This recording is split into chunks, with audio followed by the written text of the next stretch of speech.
Welcome everybody to Two Drunk Dudes in a Gun Room. Today I've got Dexter Pitts. He is a veteran, the author of I Am Pitts, and he is also, I know I'm going to mess up the name and they get real finicky about it, but he's also a police officer for the Louisville Metro Police Department. I know I said it wrong, man. That's right. No, you got it. Did Well, I? former now. Oh, yeah. Okay. Yep. Yeah, former. All good. I left in November to greener pastures, and it's been a wonderful transition, man. That's awesome. I Make a don't lot think of money with a lot less stress.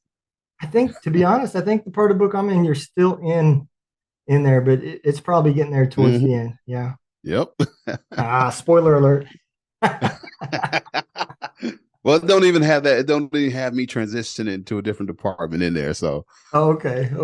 yeah, that's a recent development that came out way before it was published, or way after it was published. Oh, okay. All right. So tell everybody a little bit about your background, man. So 39, y'all. I'll be 39 in May. So I'm an 80s baby. Born in Fort Knox, grew up in the military, and so moved around a ton as a child. And I remember I have memories of being in Germany when I was younger. And man, and I just, as I got older, I just didn't really want to be in the military like most kids. Like I just saw the military as like, man, this place keeps taking my friends from me. I make friends and then we got to move. So Yeah. I was like, had other dreams and aspirations in life growing up, like playing in the NFL, wanted to be in the WWF and all that. I was a super active child, man, but Yep. didn't work out that way because 9/11 happened, and like everybody of our generation. Wait, how old are you? What year you I go am in? 48. I came in 94. Oh, so you're much older than me. I didn't realize that. We're like about the same age, man. It's the lighting, man. It's so messed up. But yeah, 9/11, man, our generations, Pearl Harbor happened, man. And for me, and I was just like, well, I got to go serve. And that's when, growing up, I was, never knew what I really wanted to do outside of sports. And then once 9/11 happened, that kind of put me on a certain path in life. Yeah. And that, I decided, I was like, man, and then not just that, it was the combination of 9/11 and then that was September. Mhm. And then the following month, Black Hawk Down, the movie came out. And that combined, man, I was all in and I was sold. I was like, I want to be an airborne ranger. Yes, indeed. So yeah, no, that's about it. So I joined the Army Infantry, joined the 10th Mountain Division. I get to Fort Drum, and my God, that was November of 2004, 2003. Yeah, Mhm. I did Drum November 2003. Then we deployed to Iraq by June of 2004. Yeah, man. Quick turnaround, man. That deployment train does not stop. No, especially for the 10th Mountain, man. Them boys stay rocking and rolling, man. Yep. Yeah, absolutely. I know I relieved them quite a few times. Really? So who were you with? I was with I did 10 years with the 160th, and then I did the last of my career with Third ID. Yeah, y'all 160th SOAR, man. Y'all boys are wild. Yeah. It was the This, best time of my career, man. really? Absolutely. I absolutely loved it. I did. Oh, You know, I like that. I did 10, like I said, I did 10 years. I was in 3rd Battalion. So we were based out of Savannah. And Mhm. I went through selection in 2000, and then at that time it was still a volunteer unit. And then after 9/11, they were in the process.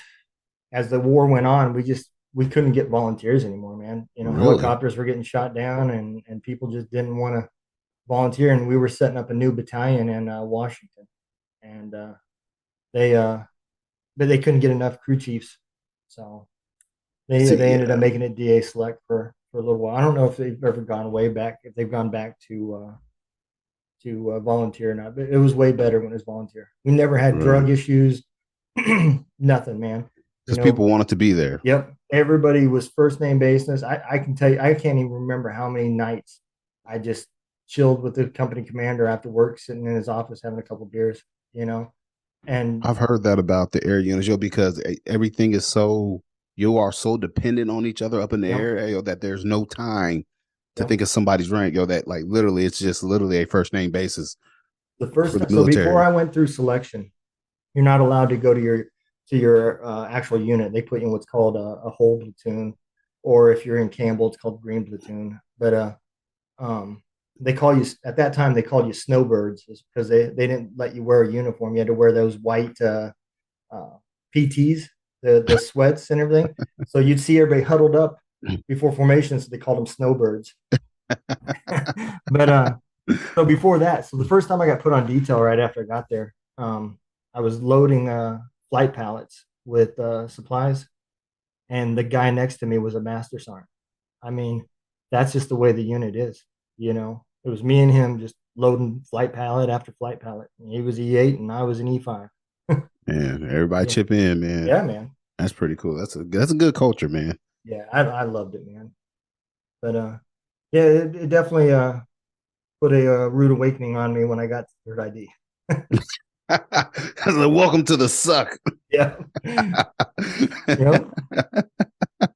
So, how many total deployments did you do while you was up there with um, 10th Mountain? Man, I only did one because I got hurt Right. literally that deployment. So that was literally my career. So I did like 3 years and what 3 months in the army, Mhm. and that was done, man.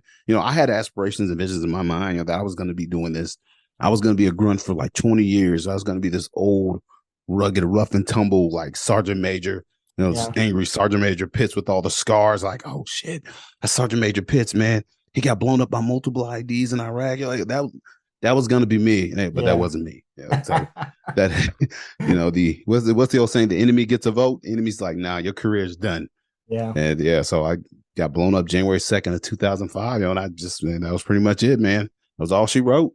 So the one thing in your book that on that day that you were talking about, and I do believe, a lot of people don't. Some people chalk it off as coincidence, but I do believe that you have an inner sense that can just tell you. It's instinct, no different than a deer out there hunting. You didn't make a sound, but all of a sudden they realize something's different.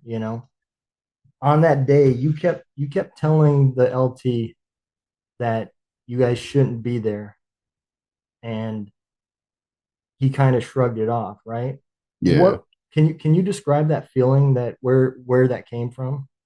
It was weird, So it's just something about that day when I woke up. Something was off in the atmosphere. It Yeah. was just something like I can't explain it, but something was different. Like you could just feel something watching you the entire day. I don't know if it was my guardian angel looking after me or if evil forces. I don't know what it was, but I just all day I just had this nagging feeling like, bro, something bad is going to happen today.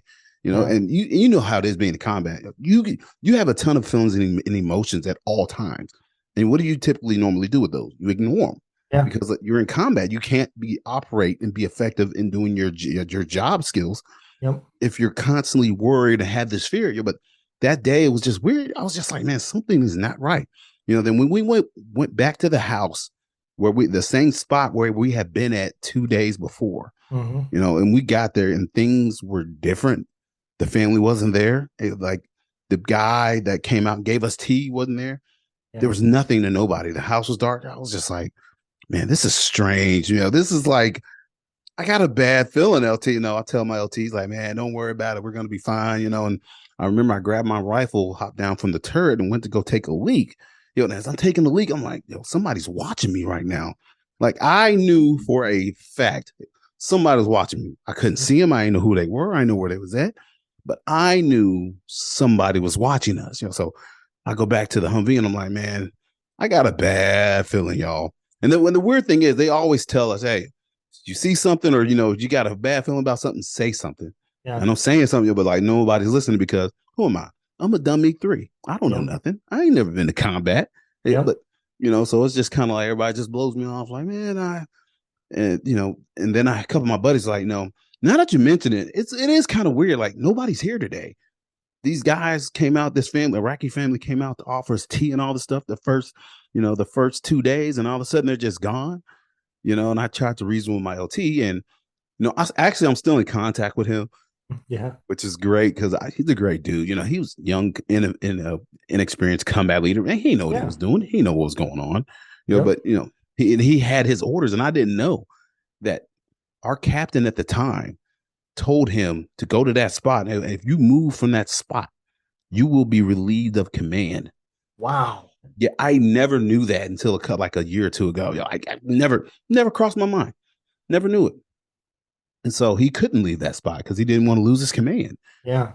So next we're sitting there, and next thing you know, the lights go out, and when we talk about that intuition and that sixth sense, man, like I said, when I got blown up, it was a weird experience because it was like I was blown out of my body, like my spirit or my soul. And I tell people, like, the first thought I had was like I was like floating above my body, like an outer body experience. Yeah. I didn't know what the hell was going on. I just knew it was quiet, it was serene and peaceful, but I was looking at myself sitting in the driver's seat of the Humvee, and just screaming at myself like, "Wake up, move, you're gonna die!"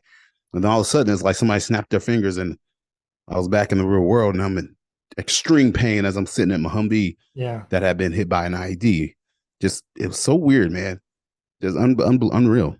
I bring it up because my last, I don't know, I had 18 months left before I retired, and we came down on orders to go to Afghanistan.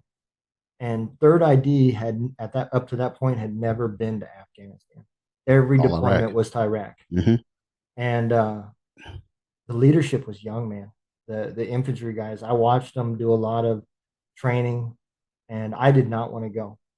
I knew if I went, I would not be coming back. Mm.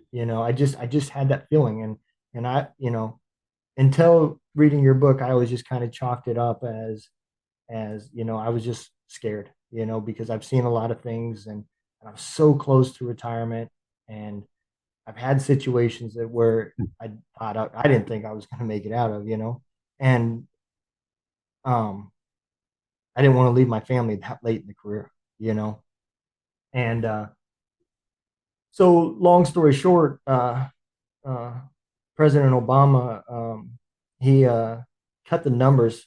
I mean, my bags was in the container and everything to go, and he cut the Mm. numbers so short that they finally had to start cutting leaders because they couldn't cut any more of the E4 and below.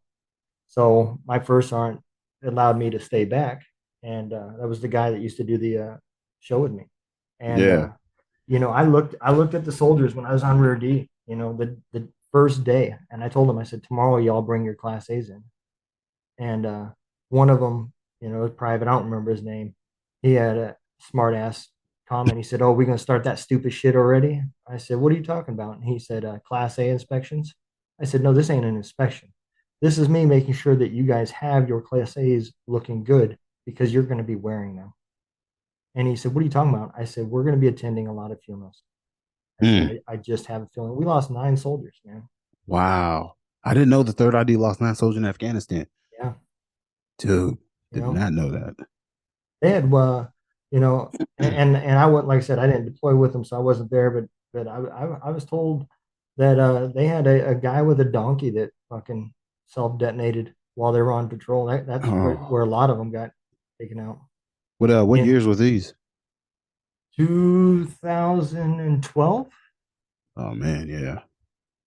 Because like I said, I retired in 14. I retired in November of 14.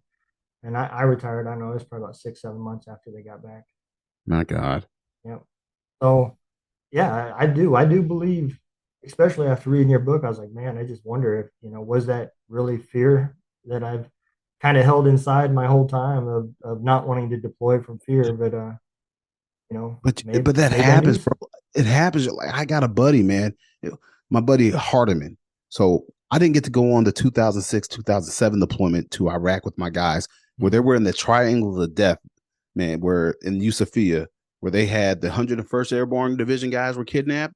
That's Yeah. the following year, they had a bunch of 10th Mountain guys kidnapped, and killed. So my buddy Hardiman, before he went on that deployment, he was like, yo, dude, he's like, man, I ain't making it back from this one. He's, I just know, I just got a feeling I'm not making it back. Yeah. Well, he made it back, man, but he got messed up bad, Right. bro, like real bad. like way worse than me. Like when my left arm is jacked up, like, he got really, really messed up. But he was, he felt something and he knew something. It was just you just can't make it up, man. Yeah, man. I do. I completely, I'm a believer, you know.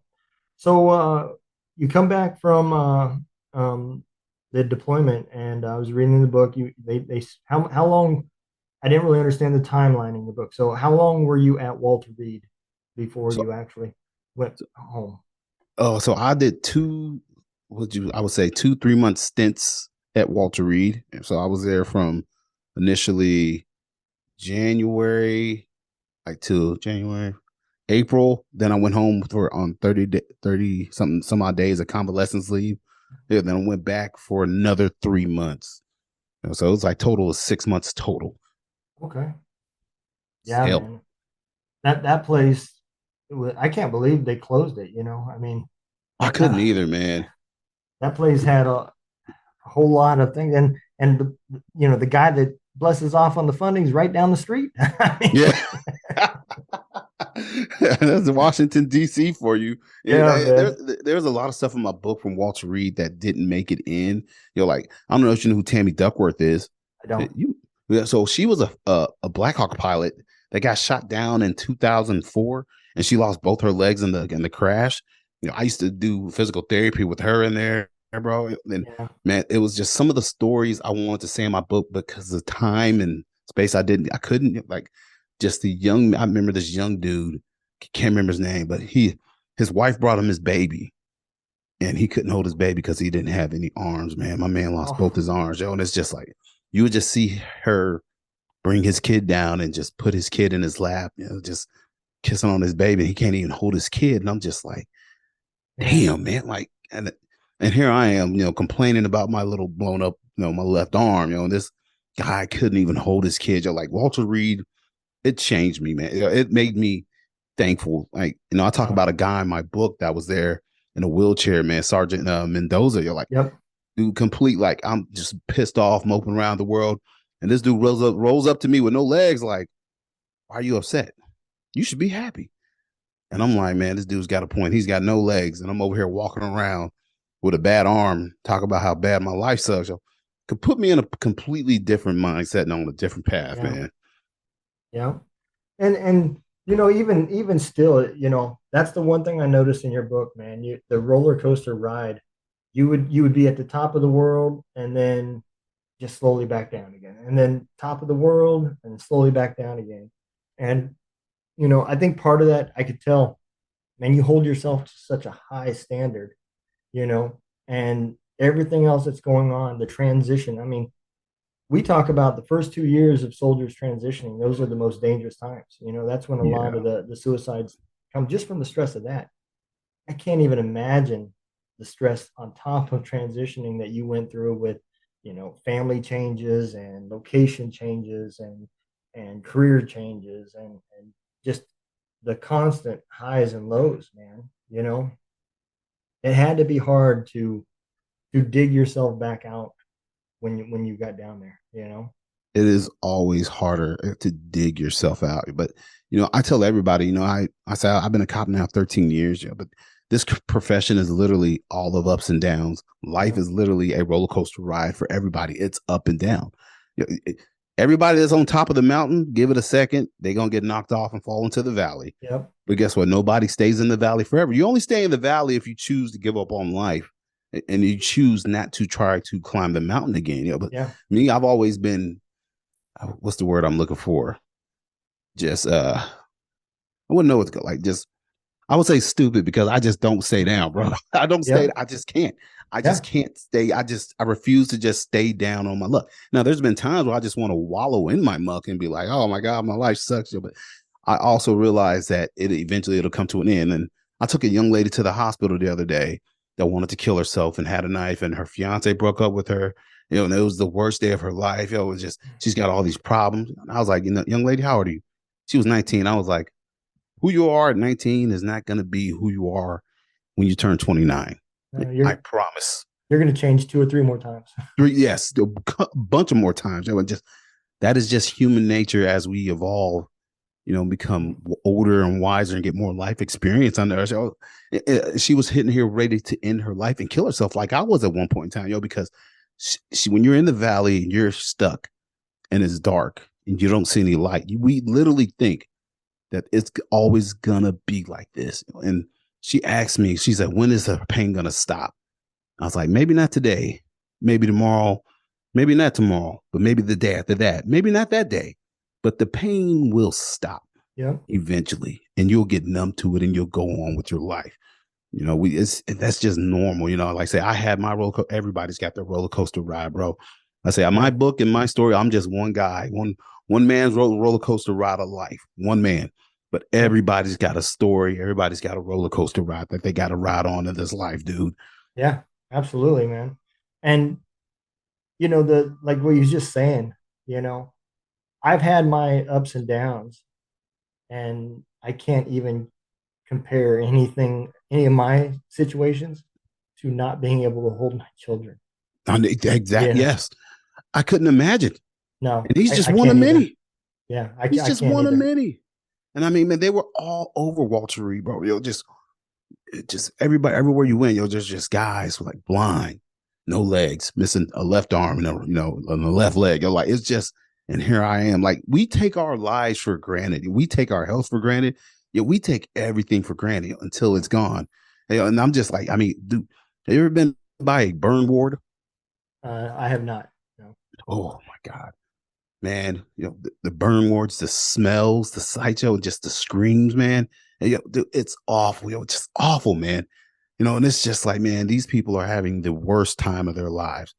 So who am I to complain about anything that I've been through? But the thing is, a lot of veterans, man, when they read my story or they hear what I've been through, or people that aren't infantry, like, man, well, I wasn't infantry, I was just a cook, no, nothing happened to me. And people try to minimize their own journeys. I'm like, don't minimize your journey and what you've been through.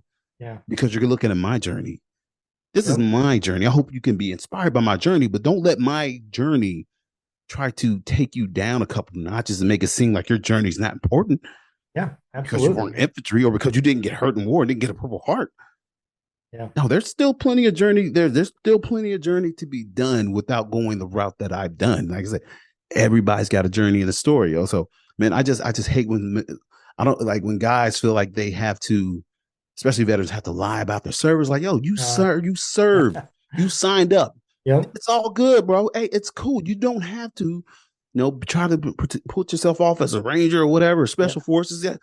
I know guys that deployed with special forces, and they literally consider like themselves special forces. I'm like, no, you were attached to special forces like me. Like, I was like, don't make it special forces, but hey, cool story though. But a lot of guys feel like they have to bloviate. I'm like, bro, no, you don't have to, man.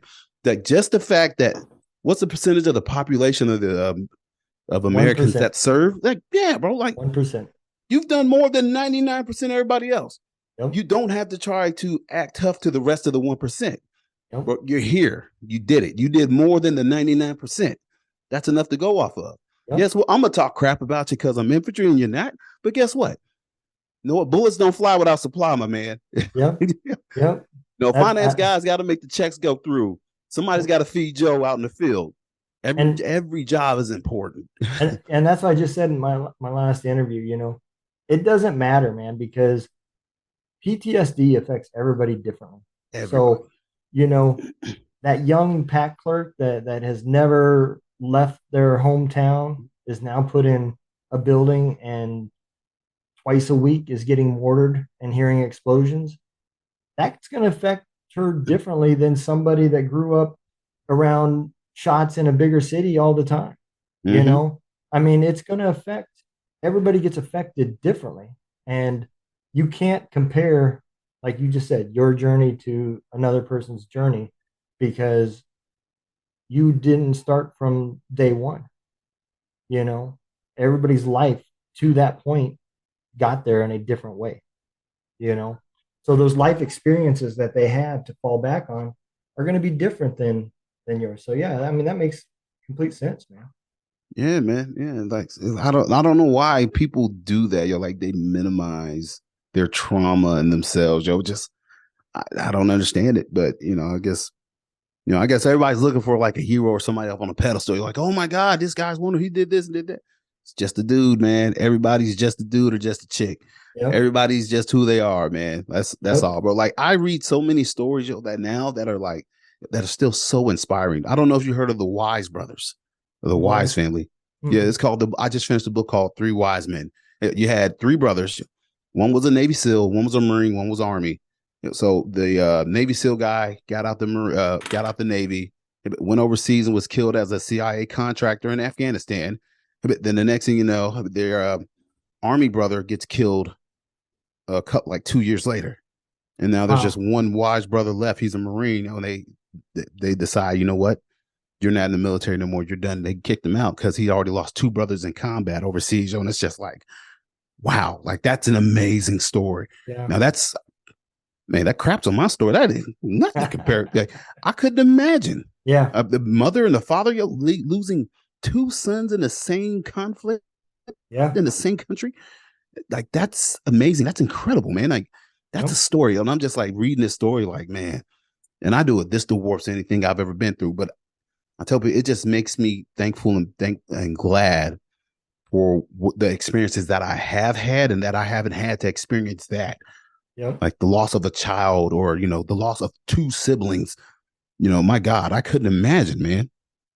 I'm gonna tell you a funny story. You was talking about people lying about to build their stories up.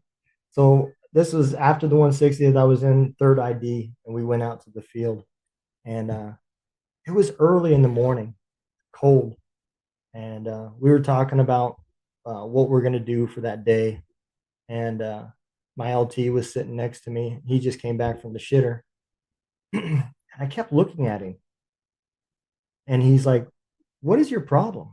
I said, "I don't know, man. I'm trying to figure it out." And then it hit me. I said, "Dude, what is wrong with you?" He said, "What are you talking about?" I said, "I don't know, SF, Mr. Special Forces, Airborne, Ranger." And he goes, "What?" And he looks down at his shoulder. I guess while he was in the shitter, he was putting all these tabs on and taking a picture of himself, Oh and my he forgot to God. take them off. I said, Oh, I said, "Man, I hope the company commander seen your ass walking down here." what a tool bag. What a soup sandwich, bro. Yeah, man. I couldn't believe it. He's like, "Man, you know how it is when you have dreams and aspirations, you want to No, he see did. them." I said, "Guy," and he used to ask me all the time, "Man, can you help me get into the 160th? You are a logistician. They fly helicopters, man. You're all officers fly helicopters. Go to pilot school. That's all I can tell Oh you." my God, bro. And then the Porter John at that, man, of Yeah. all places, taking pictures of it. Yeah, Yeah. boy. I bet he's somewhere right now dancing on TikTok, isn't he? For likes. Oh man, they moved him so many times because he just wouldn't listen. He was one of those guys that, you know, he knew more in the 6 months that he'd been there than the 12 years I've been in the military, you know. Wow. So I don't know how many times I just said, "You know what? You're right, sir. We'll do it your way." And I Yep. just stood off the side as the shit came Let it downhill. wait. Yeah. Just stand there and eat popcorn and watch the show because That's all I you can knew, do, man. That's yeah. all you can do. But he was like that, man. He was from California. I do remember because he always had a SoCal. Surprise. Yeah, he had SoCal in Not the back window of his truck. not to offend anybody from California, but hey, wonderful weather, but your state sucks. Your Yeah, politics suck. absolutely, man. So, when did you actually start the book and release it? At what point in your journey did you say, "You know what, So I'm gonna do this"? man, what really sparked me was, I knew I had a story, but it was a couple things that sparked me. It was one that my sister, who was going around telling all these horrible things about me to our family, but with our mother's death, like Yeah. completely just crapping on me. That kind of sparked me because it's like that's not the truth. This is what really happened. But also just being on social media, man, I was at one point in my life, I was always on social media, just getting into these Facebook arguments with people all day, just typing all day, losing hours of my life, arguing with probably a Russian or a Chinese bot, Yeah. I was just gonna show them, I was gonna own them, and hey, this is stupid, man. I was like, man, why don't I just start and write a book? So literally, when I started my book, I think it was 2013, maybe. I think it was 2013. It was at First and Broadway in Louisville at a Taco Bell. I was working off duty as a police officer, just doing security. And I Yeah. was just sitting in there typing away, typing away, typing away. Then I would type, get to a certain point, and I think your mind, the way your mind works, like when you try to open up and relive your trauma, you're like your mind shuts down. I would Yeah. literally go blank, and I couldn't think of anything how to write this part out, or this detail and that detail. And then I would go months without writing. Then all of a sudden I would have a breakthrough there, and I sit down and then I just start typing again. Then I get to another part that was traumatic in my life, and then my mind would literally shut down. And I had to I had to go to counseling a couple of times, man, because I'm opening up these old scars that are, Yeah. I want to say healed, but I mean, they're scabbed over, but they're still bleeding underneath, and they're still hurt. So just ripping the scabs off of that and opening it up fresh again, man. It was a lot of work, And I mean, it took me from start to finish 7 years. But what really, really pushed me to finish my book, it was the 2020 riots in Louisville. It was the night of October, Jesus, I can't remember when messed it up, 20th or 15th. I can't remember. That was the night of the Breonna Taylor verdict. Mm-hmm. And that night we went out and we got shot at, and 2 of our guys got shot right in front of me. And I was like, man, that when that happened, I told my wife, like, if I die out here in these streets, my story's dying with me. And what we're going through out here in the streets as officers is going to die with me. Because I tell people don't realize there's no other book out there right now that talks about the 2020 riots from the perspective of a police officer and somebody that's still currently active as an officer. I am the only active police officer in the country that has written a book that talks about what it's like and what we went through on the streets in 2020 and 2021. The only officer in the country, So I was like, man, I got to get the story out, because I can't let the media just crap on us and put out all these false narratives and saying that we're all these things and we're monsters, but we're not. And people don't know what we're going through out here. And, people putting Black Lives Matter and Antifa and all these up on these pedestals, and the cops are the bad guys. I'm like, no, I'm not going to let that be the only narrative out here, So that's why I was like, man, I'm finishing this book, man. And I remember we went on a 4-day weekend trip, to, was it up in Cincinnati? We went to Great Wolf Lodge. And at nighttime, I couldn't sleep. It was just in my mind. And sometimes when you start writing, man, you just start flowing, and it's just coming. And I just kept typing. The next thing you know, I'm like, oh my God, it's done. I finished it. Didn't believe it. The hardest, and I'll tell people the hardest part of this book, you're going to find out as well, because you're writing a book, right? Yeah. Brother, the 2 hardest parts of the book is not the stuff in the middle, not all your chapters. It's going to be the beginning and writing that last chapter, and how to tie it off, how to open it and how to tie it off. The hardest part of the process, man. I mean, literally writing the last chapter, it probably took me about a good 8 months. Wow. Yeah, I could see that, man. And I'm just now getting into my 160th career is where I'm getting into, and I'm already thinking about the beginning and things that I want to change, Mm-hmm. And I haven't even got to the end. Yeah, I'm telling you, bro, your book, I tell people books are, imagine it like a person. It's living, it's breathing, and it's going to change. So when I started my book, I was just, man, F this motherfucker, that motherfucker, blah, blah. The Black community did this to me, that the media, bro, I was coming at everybody. All yous are son of the bitches. Fuck all y'all. I was mad at the world, But I got to the point where I was like, I'm not going to change the world being an angry person. I don't want my book to be looked at like people look at Hitler's book, Mein Kampf, this is, you got to throw this shit in the garbage, man. We don't want to hear from this dude, because he's just all anger. All anger. And I was like, man, that was hate can't drive out hate, man. Only light can drive out darkness. And I was like, man, there's enough darkness in the world. I've gone through enough darkness myself.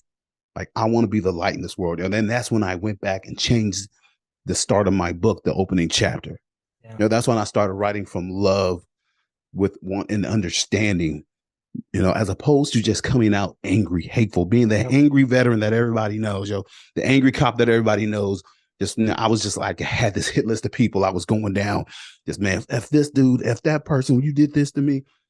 If I would have done that, man, wouldn't nobody want to read my book. Yeah. So, the whole time when you were gotten into that book where with the riots and everything. So when I got out of the military, I couldn't find a job. So I opened up a trucking company and started driving. Oh, huh. So I actually was leased on to Mercer for a while. And Really? they're right there down there in Market Street. So the Yep. whole time all that stuff was going on, they wouldn't they literally shut down. They sent all their employees home, and for it was damn near a year. I think Yeah. they were working from the house, and they would not let any of the truckers come to the terminal. We are closed. Yeah, but even better, man. Mercer is such an awesome company. When they did open back up, they would feed us, man. They would have us come over. They were like, "Hey, officers, come. We're having a barbecue. Hey, y'all are more than welcome." Yeah, man. Mercer would feed us, man. That place, that was some good. And that's a lot of retired cops that work there, yo. But Yeah, just the overall leadership of Mercer, man. Them dudes are great dudes, man. they're a true family ran business. Mm-hmm. Their morals are still invested into the company. You know, Yep. and I left not because of anything that Mercer did. It was to the point that my mom's health was starting to fail, and I started learning real quick how shitty the insurance system is. And if she was to move back to Georgia, where my family is, she was going to lose a bunch of benefits, even with the same insurance company that she was with. And Mm. then so I started looking for work and found a job here in Missouri, and was able to move my mom down here and help take care of her. But my wife and kids are still in Georgia, Oh, so are they? yeah. So I'll be moving back there once um, things are done here. Man. Wait, man. How old are your kiddos? So my youngest is 24, and Oh, that's a grown ass man yeah, or yep, woman.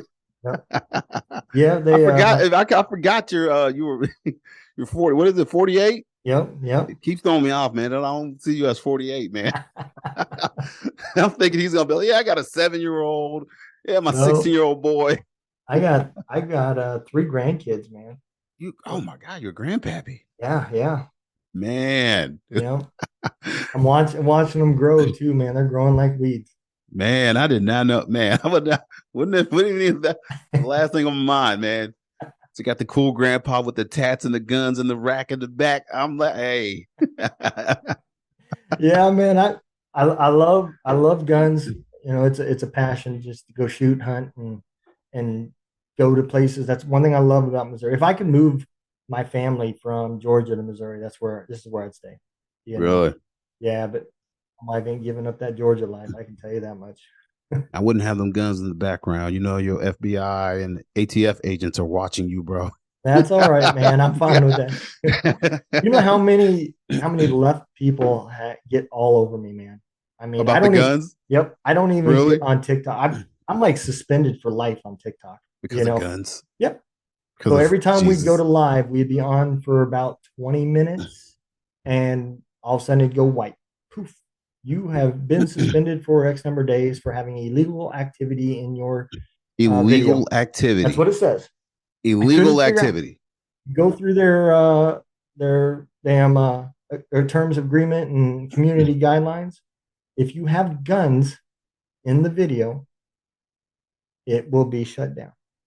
Wow. So, dude, I don't like recall guns being illegal in this country unless you're a damn felon. almost every one of them are registered. You know, the That's I ridiculous. think I got one that I built that the lower was that I bought privately. I bought the lower and then I built the gun myself. It's going to be a shame when you lose those in a boating accident. Yeah, yeah. I'm buying a There kayak you go. this year. Yeah. Hey, we need to check those register. Oh, sorry. I don't know. Lost them. I don't know. Yeah. Man, I was transporting them across the river, man. This huge rogue wave came in. They're at the bottom Yep. of the river. Sorry, guy.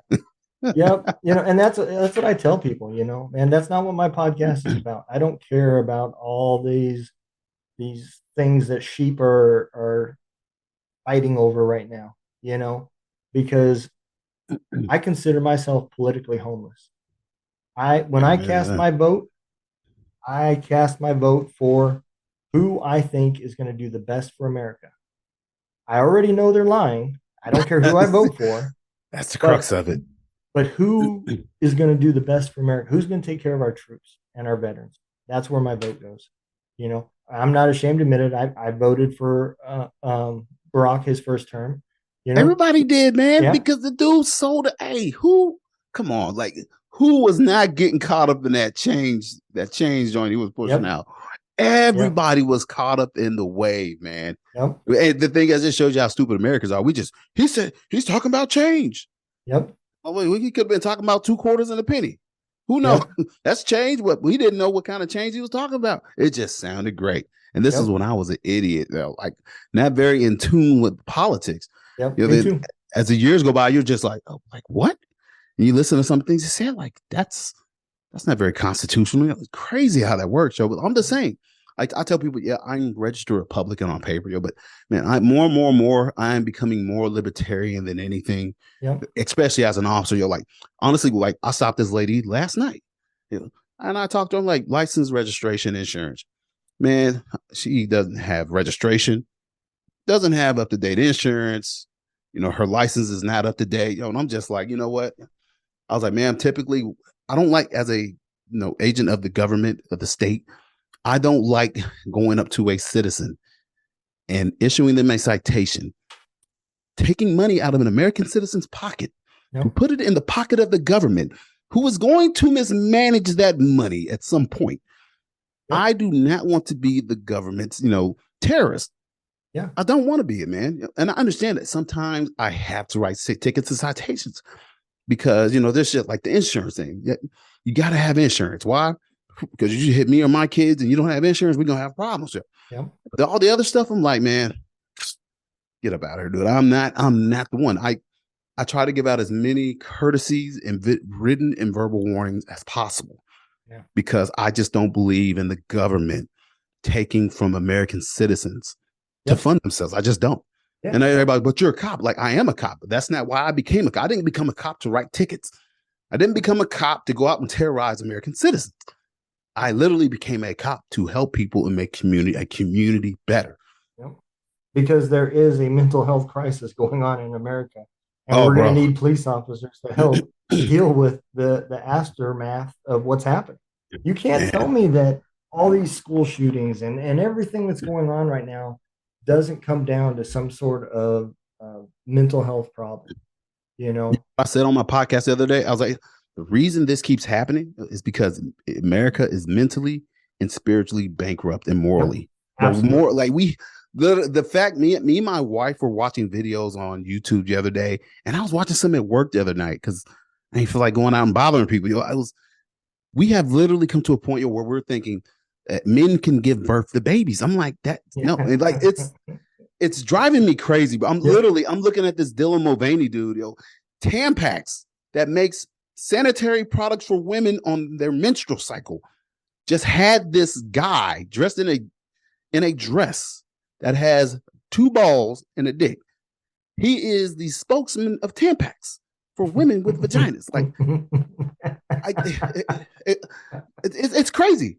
On my podcast, I talked about a trans person at the airport at JFK got their balls rang by a TSA agent, and the trans person was like, my balls hurt, and I thought that was funny. I was like, lady balls, because clearly that's or his lady balls hurt, yo. But it's just so bizarre, yo. The It thing is. is, I can't explain it, and I'm sitting here, I'm like, you know what? If I was China and Russia, I'd be doing exactly what the hell they're doing right now. Because Yeah. you don't attack your enemy when they're strongest. You Yeah. attack your enemy at their weakest point. And these people can smell blood in the water. I mean, we don't know what bathroom to use. How are we going to fight a war? Yep. And they know the financial situation. They know why we pulled out of Afghanistan. It was because we're fucking broke, and they want to Yes. spend money on a bunch of other shit. So the war was no longer in the budget. That's exactly the way it came down. You know, But for some odd reason, we got money to keep sending Ukraine, bro. Yep. Oh yeah. That's what drives me crazy. I'm like, I'm sure. Are you VA rated? Yes, I'm Yeah. 70. So did you see the story where the Congressional Budget Committee was talking about Yeah. getting rid of 100% service connected disabled vets, getting rid of their VA decomposition Yep. with by means test? I'm like, why? You need to save money. Stop giving the money to Ukraine. Yep. Stop buying $600-$700 hammers with these contractors. The government misappropriates so much money. And what do they do instead of fixing the budget themselves or cutting their own money? They go to the men and women that have already served and ask them to sacrifice again. I'm like, that's why everybody is becoming more and more apolitical. You're like, you all suck. Republican, Democrat, you're all shit. Yep. Drives me crazy. You're like that. And the fact that I know they're not going to do it because there would be backlash. Like, it would make January 6th look like a stroll through the park to get ice cream on a Sunday if they cut VA disability for 100% disabled vets. Yeah. So I did a little bit of research on that because I seen it too, and YouTube was filled full of clickbait type shit. So I found the actual article. So what it was they put together like a think tank of all the ways to cut funds, save money, and that was one of the things. There was no talk about ever doing it. The commissioner for the VA said that nobody in the House, no senator has ever brought it to him to even look at it and consider it. So it's not, like you said, it's not going to happen. No, that would be a political nightmare for whoever decided to. But what scares me is if the American government can think about it, can dream about it, they can find a way to do it. Yeah, they'd be damn bold enough to try. That's why I was just like, man, the fact that they're even talking about it bothers me. Oh yeah, that should have. Yeah. I mean, it'd be different if we trusted them, but we don't. But you don't trust the federal. You don't trust the government. How do you not trust the government? 87,000 IRS agents. That's all I gotta say. Yeah, armed IRS agents at that. Armed IRS agents, yo. And they bought how much? I forgot how much ammo they bought, bro. I was man. And I tell you, I'm not a conspiracy guy at all, yo, but I pay attention to stuff's going on, and I'm like, that's not right. Why? Yeah. These dudes are bookworms, bro. Like, what do you need with 87,000 IRS agents? There's only a couple 100,000 millionaires and billionaires that you need to audit and look at. Yeah. That ain't for them. Oh yeah, they're not going to go after them because they don't want to spend that money in court. You know, that's what it comes down to. Yeah, that's for us. Imagine how many veterans that could be helped with just the cost of the government that's spent going after Trump. My God, dude. Yes. Ridiculous, man. We're on like year 5 of let's get Trump. You know? Of stuff that we've been proven false, that people should be in jail over, yo. But hey, for some odd reason, I don't understand our system, yo. Like, I just don't understand, man, why the American people it's just business as usual. You know, like, the system's corrupt, man. We can't, there's money involved in it, special interest groups. These dudes are getting paid. This is not the country that George Washington and the founding fathers wanted, bro, where if you got money, you can play. Well, and that's pretty much what it's come down to. This is the country that is the reason why they wrote our Constitution, because they knew that it was coming. The Second Amendment was put in there just for what is here, you know, for a government that is trying to overtake the people. We've allowed them to get too big. That's what it comes down to. And then you have Joe Biden. You hear he said this multiple times. You can't defeat an F-16 or a tank with the AR-15. I'm like, bro, like this man, he's talking to the American people. Yeah. This is tyranny. Yeah. He's a tyrant. I'm like, is anybody else hearing this or seeing people are just making their little TikTok videos? Just like nobody cares. I'm just like, okay, maybe it's just me. I'm crazy. Maybe I'm just crazy, but this is insane, man. I think it goes back. So let's another thing that I quit doing because I started thinking about it, and I feel better after making this change. I don't post any more TikToks, even if I could. I don't post any Facebook Reels anymore because I feel like my target audience is veterans. And if I'm reaching you in a 30-second video, what are you getting out of it? Other Nothing. than the fact that I have now taken your time span of paying attention and narrowed it down to 30 seconds or a minute, you know? And I preach it on my page all the time. Yes, my videos are an hour, 2 hours long. But if you stop at the intro, you'll never know what happened the rest of the time. And that might be the organization that you needed the help from, you Mm-hmm. know? And I think that we've done this to our veterans with the medication, and a lot of them are self-medicating. And then you add the I need to be self-gratified in 1 minute, or I'm scrolling, or I'm changing what I'm looking at, you know? Man, that's deep, bro. Yes, bro. That's yeah. You know, We're the weird place in America, especially with veterans, man. It's just like I said, we gone from like let's hey, you're all baby killers coming back from Vietnam. Fuck yeah, you. We hate you. You're horrible. To now, everybody that puts on the uniform's a hero. You're all special. Hey, come eat some free Denny's on no Veterans Day. Like, you don't got to do nothing. Let us take care of you. I'm like, that's not the way. Yes, yeah, thank these guys for their service, but they're still human. yep, You've done a wonderful thing, but I say you ain't special. We're not special. no, We did something hard and tough, but the problem is, man, you are a veteran for maybe the average life of a person is like 70, 80 years old. yep, You'll spend maybe 20 years, 30 years in the military.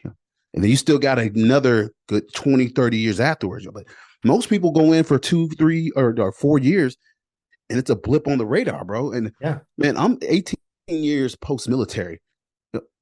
I should not be sitting here looking at this 3-year mark and span in my life where I was in uniform yep, and using that to cover the rest of my existence. Like, I'm a veteran, I'm special. I ain't got to, that's not how it works, man. You're stuck in the past. You got to move on, yep, and I say, you be proud of your service. Be proud of what you've done, but yeah, don't linger on it. You yeah, have to still contribute something else to society. yeah, absolutely. I mean, you and that is another problem in its own, is you do have people out there that think that they're owed, you know, and that's not service. We have a volunteer army, other than the Vietnam and the World War II guys that were voluntold, you know. Mm-hmm. um the rest of us all volunteered. The ones that came in after 9/11 knew. I mean, the news was showing you where you're going in live footage, you know. So yeah, you're not owed anything. It wasn't the small print your contract that when you come back everybody kisses your ass, you know. Yeah. And you're putting a bad taste in people's um mouth when you see people doing that, you know. And I see people to this day, that is wearing ACU pants and a fuck the government T-shirt or whatever, out there Fuck the mowing their government till yard. that VA check rolls in on the first. And that's what I think. I just picture that same guy going, "What do you mean you don't have a military discount? Are you Yeah, serious?" oh God. So much cringe. So much cringe. Yeah. Like, I'm a Call of Duty veteran. What do you mean I don't get the free pancakes? But it's so weird, man. I'm 100% disabled, Yeah. legit. Like, I'll tell people I'm messed up, but I still work a Yep. lot, because I tell people I haven't earned the right to sit on my ass yet. People Yeah. like, you have earned it. You almost died for this country. Like, yeah, but I'm still young. I'm still able-bodied. I have a lot of damn issues, but I can still work, and I still want to contribute, man. Yep. I still, there's still more work to be done in this country. There's still messages to get put out, and plus, I don't want my kids to see me. My kids are 7 and 10. Like, what did your dad do? Nothing. He's retired. Yep. Well, he got blown up in Iraq for a war that they ain't never gonna know about. Oh, yeah, it ain't gonna long be before their time. Yeah. They don't give. They're not gonna care. Like, do kids today don't care that, or even the young officers, man, I got blown up in Iraq in two. What's wrong with your arm? I got blown up in Iraq in 05. Damn, man, I was like, wasn't even born. I was like 6, or it's like, it's weird, These kids, they don't care. Yeah. You might as well be talking to them about World War I or Pearl Harbor. Yeah. It's that they don't, they, no effect on them. Yeah. No effect on them. And you look at the way the cancel culture has gotten. Do you honestly think that there will be this time a 20-year war will actually be taught in school? Mm-mm. I don't know the answer to that. I would assume no, at the way things No. are going. You know, I think this period that we're going through with the transgenders and Black Lives Matter and all those groups, I think that'll probably get talked about with all the Yeah. protests and everything going. But a 20-year war, not a big deal. No, the longest war in our history, bro. Like, Yeah. yeah, we're not going to talk about that. On Yeah, on how many fronts? You think about that, right? yeah, two different fronts. Yep. Well, heck, even more than that, because they were More, still more. fighting in Africa Yep. and where is it? Philippines. Yeah, Philippines. Yo, all types of stuff going on. Yo, Yep. man, it's but nobody talks about it, and Yep. and I think that it's American imperialism, and it's like, man, dude, it's a weird time, man. But Yep. do you think we can come out of this mess? I mean, because I got to think that at a certain point, people are going to wake up and be like, man, men can't have babies. You can't be a chick with a dick. Like, that's just not how it works. I'm so concerned because so many people are pushing this crazy narrative, yo. Like, and I'm like, are we the only sane people? Yeah. But the thing, I look at people every day, yo, and I just see normal people every day when I'm on the streets and patrol. Like, I don't see this trans thing in front of me every day. Yeah. It's all over social media. But when I take my phone down from in front of my face, I don't see it, yo. So I'm just Yeah. like, man, is this really this big, or is it just look that big because it's on social media? Well, so think back. All right. So you think back when you were 15, 16 years old on TV. You didn't hear anything about, gay rights and all that stuff. And you surely did not see it on TV, No. you know, not on cable anyways. You may have seen some girls kissing or something in Girls Gone HBO or Wild. something. Yeah, Girls Gone Wild, something like that. But and again, I don't care what anybody does. I don't care if you've got 16 different wives and whatever you're doing behind your closed doors, that's between you and the guy that's going to judge you. It's not me, you know. But now every commercial is either about something to do with gay partners or something, And I'm like, man, how did we get here? How did we get to this point that sex is being shoved down your throat? If I was 14 or 12, going through puberty and everything else, and I'm watching commercials that is just completely acceptable for guys to be open and with each other and kissing and everything else. I mean, that's already a confusing age for a kid. Very confusing. Why are we, we shouldn't, that would be like the same as a straight guy going in saying, hey, it's okay. You don't have to have one partner. You can have 4 or 5. That's perfectly normal. These are Mm-hmm. things that should not be taught to our children. That is between the parents teaching Yes. their morals and how they deem sex to be. Do I have a issue with a gay couple adopting kids? Absolutely not. As long as you can be a good, loving parent, I care less. That's And, the thing, man. I tell people, yeah, I'm a Christian. I'm a Bible believer. I'm a man of faith. But at the same time, as a Christian, I have to realize I'm also an American. I live in America. yep. We have freedom of religion here. You don't have to believe what I believe. Nope. And it's okay if you don't. And I can't push my beliefs off on you. Yep. Because when I die, I'm going to have to stand before God and answer for all the crazy crap I done said and did in my life. And you're going to have to answer. Yep. But my thing is, as a Christian, do I believe in gay marriage? No, because the Bible that I follow says no. But also as an individual and as an American that realizes freedom and liberty, have at it. Yep. Go for it. Live your life, man. It ain't got nothing to do with me. What you Yep. do in your house, in your bedroom with your partner, I don't care. Yep. Does not bother me one bit. Yep. And that's why, But I don't understand these, gay rights and straight rights and, you know, why are we getting to this point? And I've asked myself that so many times, man. And I think that's part of the problem is all the activists and lobbyists, the Second Amendment activists and lobbyists, the everybody is buying and fighting for their slice of voters, you Yes, know? and money. Yep. That's literally, but all the I feel that really believe all these issues are being created to keep us divided. And Yeah. yeah, because the American people united, my God, bro. My God, think about it. You know, If there was no Republican or Democrat between us, man, oh my God, what could we accomplish in this country if you we just got rid of all these dividing issues and we just focused on being American? And that's one thing I'm battled with being black for a lot. I mean, even in currently, it was, am I American? What am I? Am I really, what do I call it? African American? Am I black? Black American? Yo, and I'm just like, am I just American? And I'm just like, man, I'm just American, bro. yep. Who happen to have black skin. Yep. Great. I ain't never been to Africa. Been close, Yeah. but I ain't never been. You know?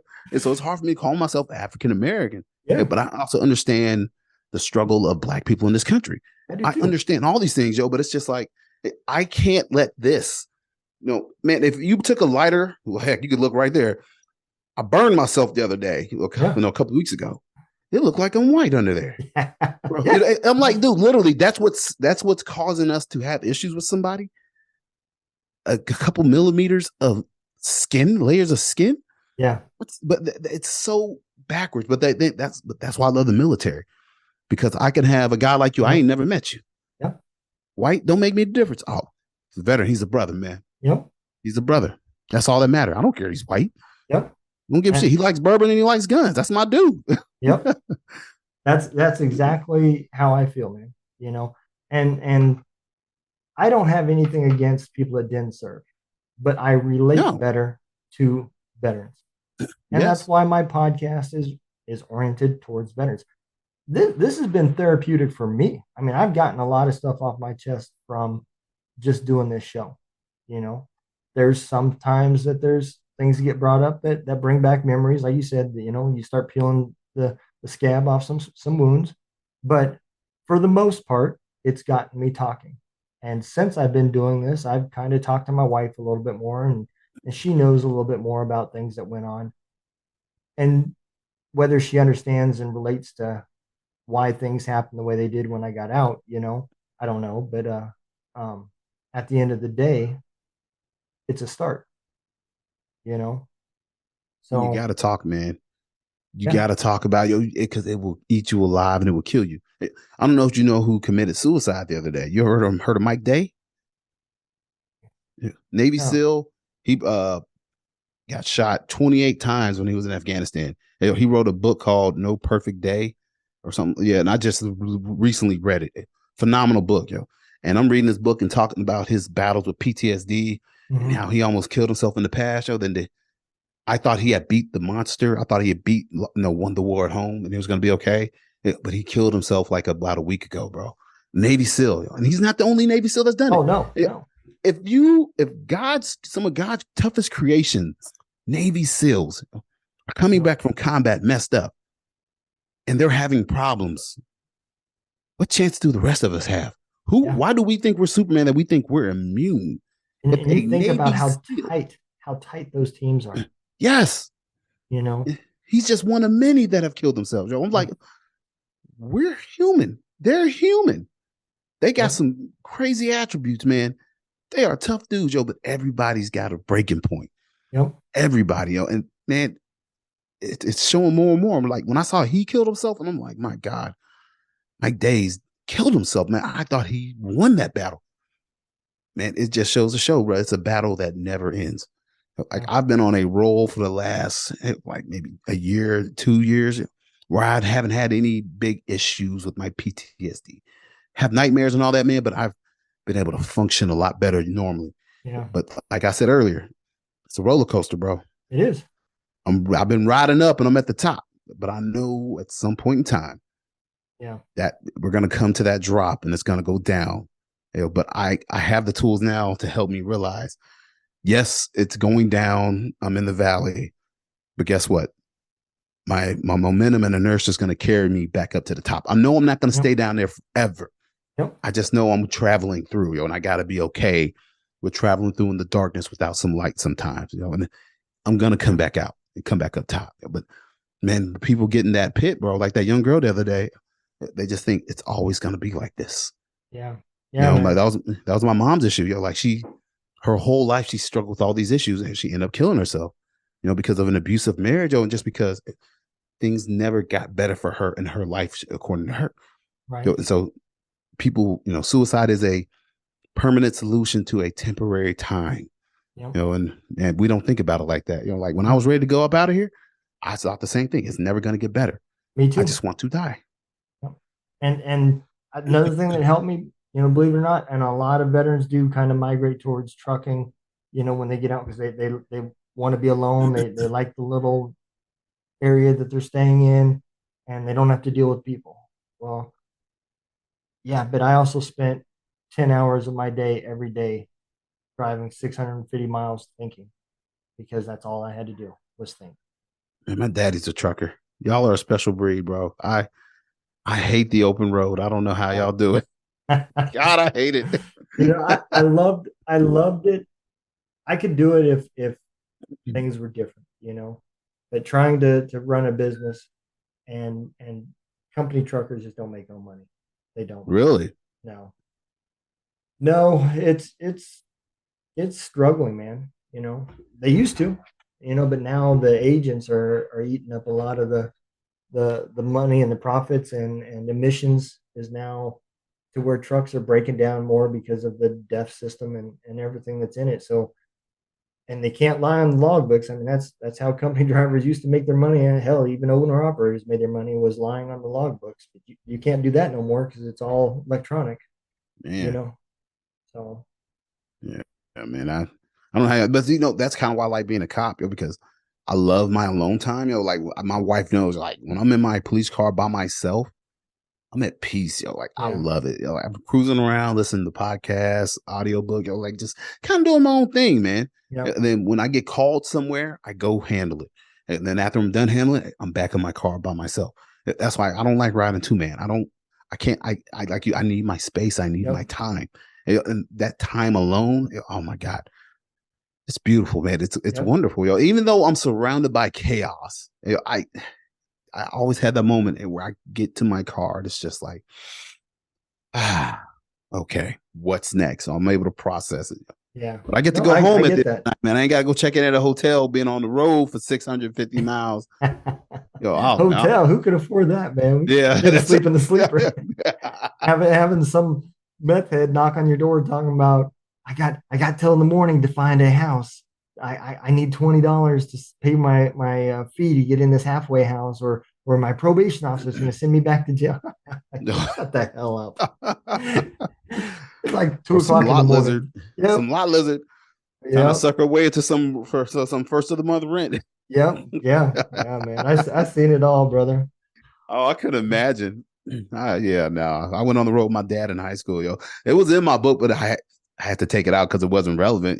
But dude, just riding. Oh man, like we're going to Florida in October. I'm just like, man, I don't really want to drive to Orlando. We went in December. I was like, that's a long, long hike. Yeah, But at the same time, I'm cheap. I'm like man, plane ticket, $2,000, $500 for gas, maybe a hotel.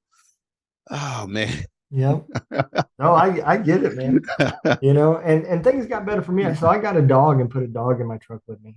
And Really? yeah, man, me and her are still, best friends. I mean, I don't go anywhere without her. Really? I don't care if it's down to McDonald's. I'm going to go down the street to the McDonald's to the drive-through. Come on, get in the car. But See, man, my kids want a dog, I just don't want to deal with it. And everybody's like how great it is, I'm just like, I know it's great.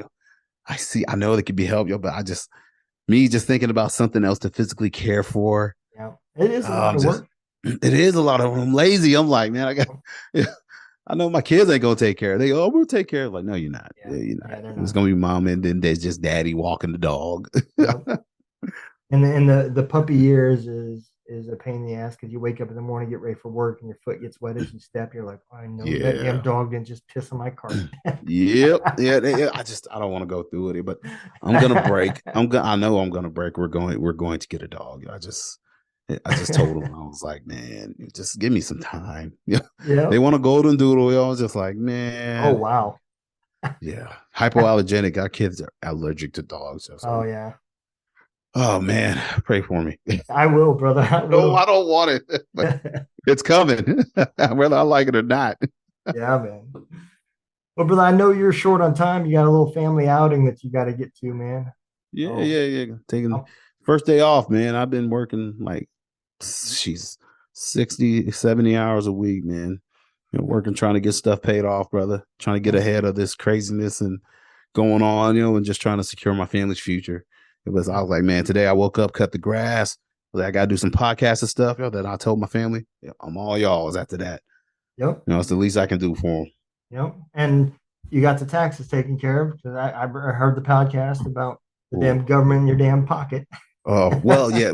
Hey, you know what I did for the first time ever? Oh, dude. Yeah, almost $6,000. I filed for an extension. I was like, I filed for the 180-day extension. Yeah, so y'all gonna get y'all money, just not right now. And I told her, like, I got it. I got you, buddy. I just don't want to give it to you right now. I don't blame you. Don't want to. It's ridiculous, man. It is ridiculous, man. $6,000. $6,000, bro. That's a lot of damn money. Yeah, it is. For the average American. I mean, you just basically bought a whole bunch of yeah, I mean that's about a platoon's worth of ACUs for Ukrainians. I was gonna say strippers. Well, the Clintons aren't in the administration no more, so I don't think Biden's doing anything with strippers. He is. He's sniffing them all. But I they're all tell- underage. They're all underage strippers for Biden, though. That's the problem. Yeah, that's why I tell everybody. I said he got in trouble, man. He started calling all the women in the White House muffins, and they're like, "Muffins? Why?" And I said, "Yeah, because backwards it spells sniff them." Yeah. Oh, Yeah, I don't know, man. man. We're probably going to get a whole bunch of the left will probably come back after me again after this one, but that's all right. Hey, bro, I had a black. What was it? How do I describe this dude? A black a black anarcho-communist Satanist tried to come after me because I asked him to be on my show. I wanted him to. I was like, bro, I don't even want to debate. I just want to know who you are, where you come from, and why you are the way you are. Yeah. He was like, not without my lawyer, bro. And next thing you know, and he just starts posting my shit all over social media, and I'm getting messages. And some white dude here in Louisville, some old white dude, like old dude, had been at least 60. He was like, hey, is that you, Dexter? And I'm like, who is this guy? Like, who is this? He was like, just so you know, black MAGA are like slugs. You're craving salt. He said, yeah, you love sucking white dick, don't you? That was the last thing he said to me. I was like, you old mother. I'll beat your ass, dog. The thing is, he would never say that to me in my face in public. Hell if he no. saw me. Ain't no way, bro. That's why I don't get offended on people on social media. I'll tell people, you know where to find me. I'm in Louisville all day. Yeah. I'm out in St. Matthews in that area, man. Come holler at me, bro. Yep. I'm like, people, oh man, fuck you, nigga. I'm gonna come find you. Like, I'll be between first and Broadway and 45th and Broadway all week, dog. I ain't hiding. Yep. I ain't hiding from nobody. Get out of here. I don't even respond anymore, man, because I got so much other shit to do between the radio station and the damn podcast and the work to keep the bills paid. But I don't have time, man. That's like 20 minutes of my life I'll never get back. It's Russian bots anyway. I tell you, it's Russian Chinese bots. I was like, it's really not worth it. It just rolls off my back. Ain't nothing nobody can say to me online that's gonna break me and trigger me. Like, oh my God, I'm gonna stop my podcast because he said so. He told me I like sucking white dick. Like, yeah. I haven't heard that one before. Yeah, from 2020. Come on. Yeah. Not like you had to deal with all the riots and everything. I'm sure you heard bro. That about oh my 75,000. Yeah, bro. I had this man. It was this dude, this black kid. He was retarded. I know we can't say that word, but I don't know how else to describe it. Man, he was he was like during the protest, come downtown, he would just come up and talk shit to us. Yeah, you like sucking that white dick, don't you? Yeah, he like sucking white dick. Yeah, I was like, what do I do? What do I say? This little black retarded kid, like sucking white dick. Yeah. Yeah. And you're just talking so much shit, yo. It was so funny. And it was like, man, I'm going to hell, but Yeah. I just I just stood in amazement when I seen Nancy Pelosi and Biden getting on one knee and wearing African oh God. I was just like, am I really watching this? Man, I actually hold up one second. You mentioned Nancy Pelosi. I got something to show you. Hold up 1 second. All right. Don't judge me. Don't judge me.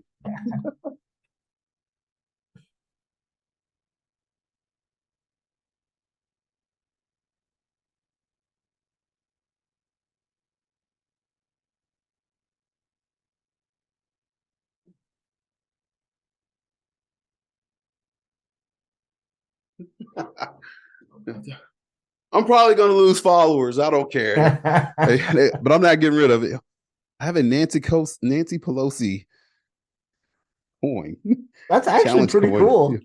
Yeah, I got her challenge coin, like really. So I was married to it's in my book. I was married to this well-off pastor's daughter. Mm-hmm. Her dad's like super powerful, highly involved in politics, everything.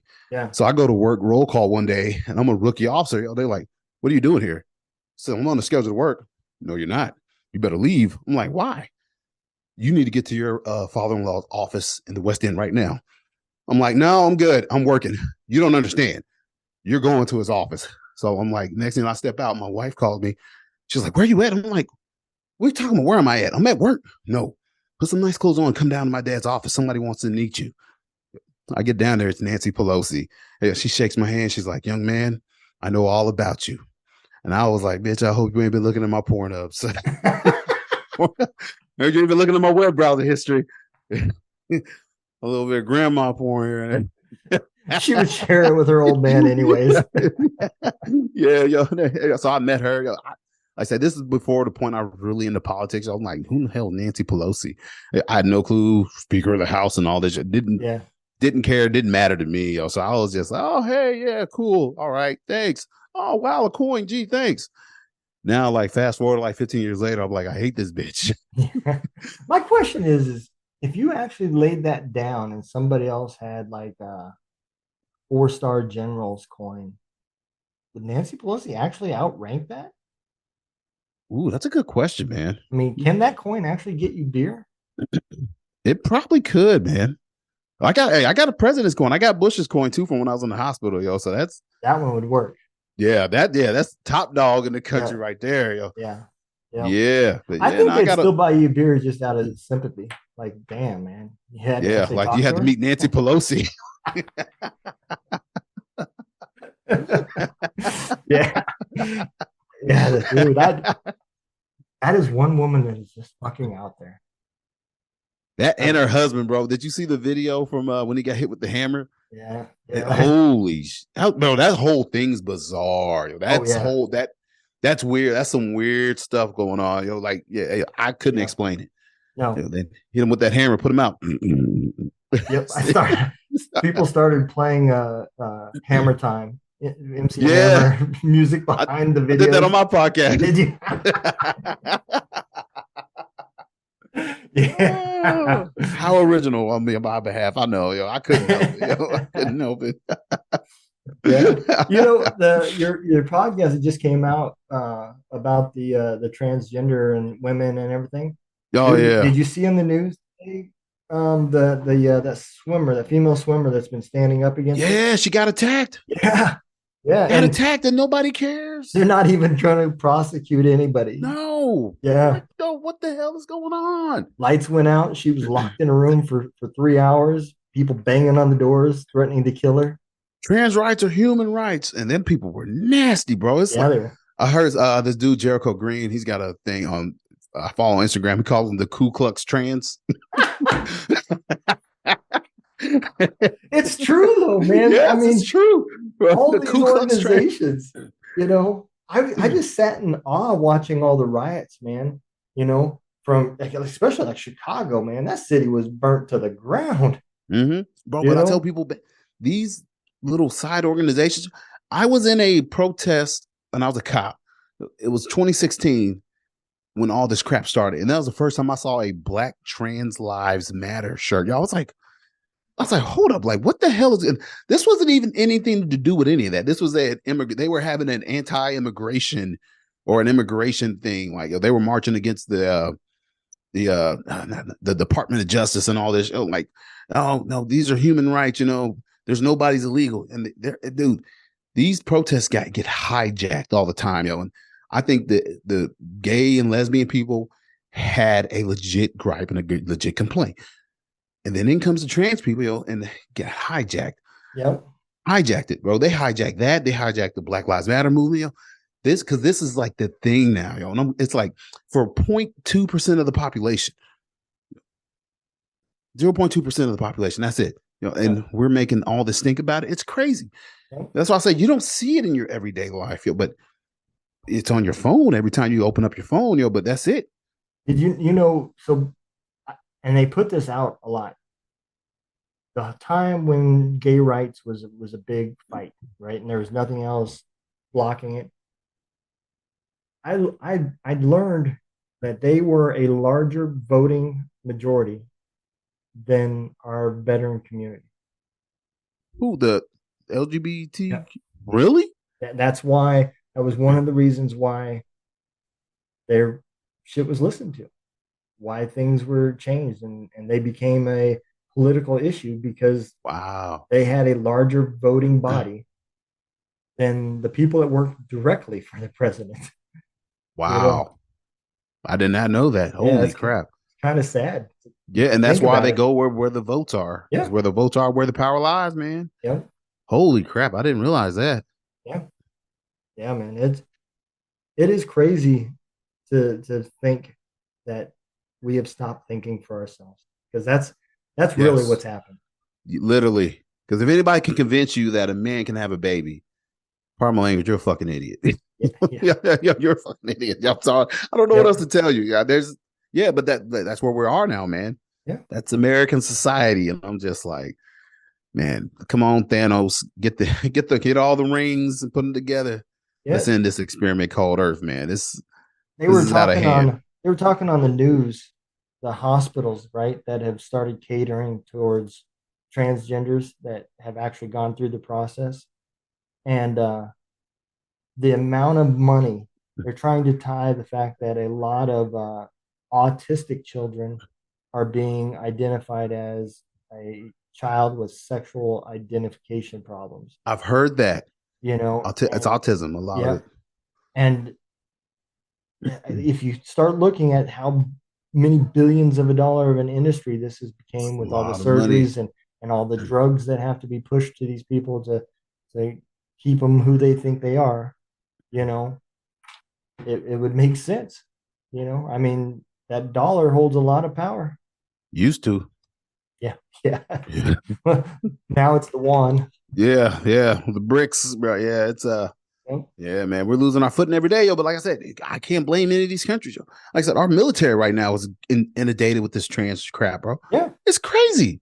Like if you go through these procedures, the military's paying for it. You are non-deployable. What is the sole purpose of the military? What's the sole purpose of the military? To defend the country. Yeah, and kill motherfuckers. Yeah, that's the sole purpose of the military. If you can't do that, you're combat ineffective. You are useless. So like, why is the military getting involved in this crap? That's what I'm just like, man, something sinister is bigger is at play. Yep. It's insane, man. I had a buddy that lives down the street. He's in the National Guard, and he just went through the transgender classes. And they have transgender classes in the military? Yeah. About how to treat them and what you can say, what you can't say, and they did the same thing right as I was getting out for the gay rights, and when they were getting rid of the don't ask, don't tell. And I was like, yeah, I kind of figured that was coming, blah, blah, blah. And he goes, no, you don't understand, man. He said, they said, if you identify as a female, you will shower in the female bathrooms. I said, well, holy shit, I'm Linda. My name is Linda. For real. Hey, man, because I think General Lloyd Austin, put out an email about that. Said, because women were complaining like, oh, if you don't like it, get a counselor. Like that's it. I'm like, this is bizarre for the military. For the military to do this, like, that tells you, man, we're in trouble. Yeah, we're literally in trouble. Like, I mean, that was literally the reason why I started getting out of the military, man. It wasn't fun no more. I had this soldier, man, and you're gonna laugh. So this is when I was towards the end of my career, right before retirement. Private Thompson, I'll never forget this kid, man, from Arkansas. That's where he's from. Texas, Arkansas. Yep, in Arkansas. Yeah, but he he from the day he came to me, he was like, "Hey, I'm Private Thompson. I'm your new soldier, and I want to know if you can chapter me." If he can, what? If you can chapter me, I don't want to be in the army. This is day one. Really? Yet first time he met the first sergeant, told him the same thing. Well, our company commander got in some trouble. He was not so nice to female soldiers. He was very sexist. And so the battalion commander gave him a punishment where he had to interview every single soldier that he had and then report back to him about what he found. Well, old Private Thompson's turn to go up in that office, and I'm sitting there with him. And he goes, "Private Thompson," he said, "why'd you join the military?" He said, "Call of Duty, sir." And he goes, commander goes, "I get that. You know, your family probably served and you felt that urgency." And Thompson just had this look on his face like, what the fuck is he talking about? And I looked at Thompson, I looked at him, I said, "Sir, I think he's talking about the video game." He goes, "Yeah, sir, the video game, Call of Duty. I thought the Army was going to be like that, but it's not. Can you chapter me?" Oh, I was like, I got to get the fuck out. You gotta love Joe. You gotta love Joe, bro. Yeah, man. You know, and the ironic thing was that company commander got chaptered before he did. Really? Yeah, he got relieved. Oh my God. He got relieved in Afghanistan, and they said, "Have a nice life." Kicked him out. Wow. Call of Duty, brother. Man, that's freaking hilarious. Yeah. I wish you could make it up, but you can't. No, you can't, man. And then I ended up so they would never let me chapter. He came to us not passing a PT test. He had a memorandum in his records that said, "Soldier has not passed an APFT, needs to take a PT test." From basic training AIT, it never passed one. Well, how do you graduate?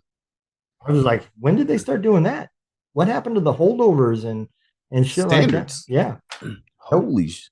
And then they started pushing this 18-month agenda. You know, you can't chapter anybody. You can't chapter them for overweight, PT, or anything for 18 months. So, and that's how they kind of deem we didn't get our money's worth out of this guy until 18 months. Then he's paid back for all the training that we put into him. And I was like, wow. yeah, well, that was a waste of training, man.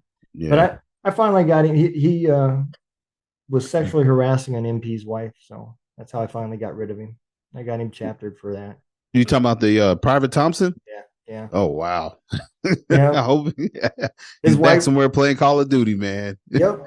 I guarantee you there's no way he's still married. He was married too.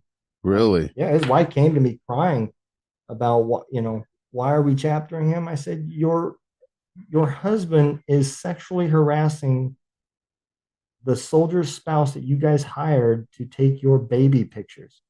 Jesus. I said, and God. You're pissed that I'm kicking him out? I'm pissed that you're not divorcing him. Man. She's like, I don't know how we're going to survive. I said, well, if you're relying on him, you're fucked. Yeah. Good luck. Oh, my God. Yeah. Oh, it's a heck of a way to end it, brother, man. I got to get ready to bounce, man. Yes, sir, man. You guys have fun tonight. Appreciate you having me on, my brother. I really do, man. Definitely stay in touch, man. And keep doing what you're doing, if anything, man. I tell people, man, don't, the numbers and all that stuff, man. None of that shit matters, bro. Nope. We're doing this for fellow veterans. Yep. You're not getting rich from doing this shit. You're not getting rich from doing this, man. This is all about fun and just connecting with other people, honestly. Yep. Just keep it that way, man. You're doing good, man. Yes, sir, Have some of that good bourbon for me. Oh, I definitely every day. I will send you the links and everything, man. And your book and everything will all be in the links. And if you don't mind, send me your address so I can send you the book so I can get you to sign it for me. Will do, my brother. Will do, man. All right, man. You guys have fun. Take care. All right. Y'all take care. Bye.